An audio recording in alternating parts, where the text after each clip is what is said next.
मुगल सम्राट अकबर अपने न्याय, जिज्ञासा और विद्वानों से भरी सभा के लिए पूरे हिंदुस्तान में प्रसिद्ध थे। फतेहपुर सीकरी का उनका दरबार ज्ञान, तर्क और बुद्धि का केंद्र माना जाता था।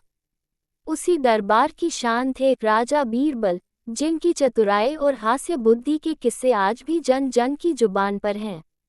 एक दिन की बात है, अकबर बादशाह अपने दरबार में बैठे थे। मौसम सुहावना था, लेकिन अकबर का मन किसी गहरी सोच में डूबा हुआ था। उन्होंने दरबारियों की ओर देखा और बोले, आज मन कुछ नया जानने को चाहता है। कोई ऐसा प्रश्न जो साधारण लगे, लेकिन उत्तर देना कठिन हो। दरबार में सन्नाटा छा गया।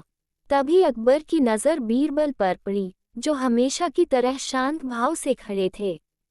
अकबर मुस्कराए और बोले, बीरबल, आज तुम्हारी बुद्धि की परीक्षा होगी।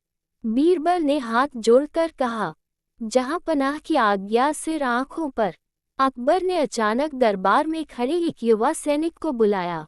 वह सैनिक आगे आया और आदर से झुक गया। बताओ, तुम्हारी कितनी माताएं हैं? ये प्रश्न सुनकर सैनिक घबरा गया। उसने सोचा, माता तो एक ही होती है, फिर बादशाह ऐसा क्यों पूछ रहे हैं? जहां पनाह, मेरी एक ही माता है। अकबर ने भौहें चढ़ाई और बोले, गलत उत्तर। अब दरबार में फुसफुसाहट शुरू हो गई। सभी दरबारी एक दूसरे का मुंह देखने लगे। सैनिक घबरा गया, उसका चेहरा पीला पड़ गया। अकबर ने फिर पूछा, बीरबल, बताओ इस सैनिक की कितनी माताएं हैं? बीरबल हल्की से मुस्कुराए। उन्होंने सैनिक की ओर देखा, फिर अकबर की ओर झुककर बोले, जहां पनाह, उत्तर सरल है, लेकिन समझ गहरी चाहिए। अकबर ने उत्सुकता से कहा, तो फिर उत्तर बताओ। बीरबल बोले, जहां पनाह, इस सैनिक की 3 माताएं हैं। पूरा दरबार चौंक गया। सैनिक खुद हैरान रह गया। दरबारियों में खुसर पुसर तेज हो गई। अकबर ने आश्चर्य से पूछा, 3, ये कैसे संभव है? बीरबल ने शांत स्वर में समझाना शुरू किया, जहां पनाह, पहली माता तो वही है जिसने इसे जन्म दिया, जननी माता। दूसरी माता है धरती माता। इसी धरती पर यह पला बढ़ा, अन्न उगाया, जीवन पाया। दरबार में कई लोग सहमति में सिर हिलाने लगे।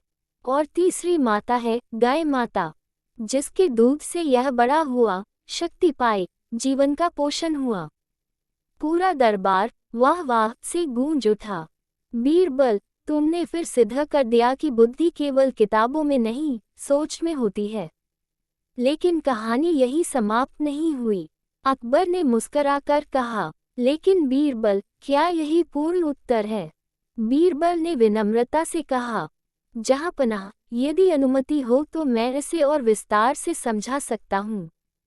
अकबर ने कहा, जरूर, गहराई में उत्तर। बीरबल बोले, जहां पनाह, यदि हम और गहराई से देखें, तो हर मनुष्य की कई माताएं होती हैं।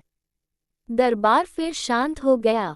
मातृभूमि जो हमें पहचान देती है, भाषा माता जो हमें बोलना सिखाती है, शिक्षा माता जो हमें ज्ञान देती है, और संस्कृति माता जो हमें मनुष्य बनाती है।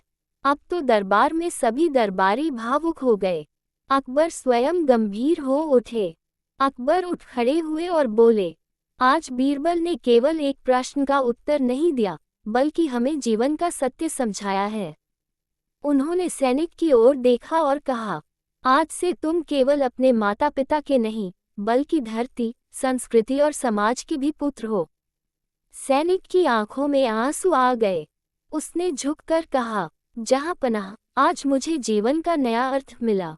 अकबर ने दरबार में घोषणा की, आज से इस प्रश्न को बच्चों को सिखाया जाएगा, ताकि वे जान सके कि माता केवल जन्म देने वाली नहीं होती, बल्कि जीवन देने वाली हर शक्ति माता होती है। दरबार तालियों से गूंज उठा। दरबार समाप्त होने पर अकबर ने बीरबल से कहा, बीरबल, तुम्हारी बुद्धि हमारे राज्य की सबसे बड़ी संपत्ति है।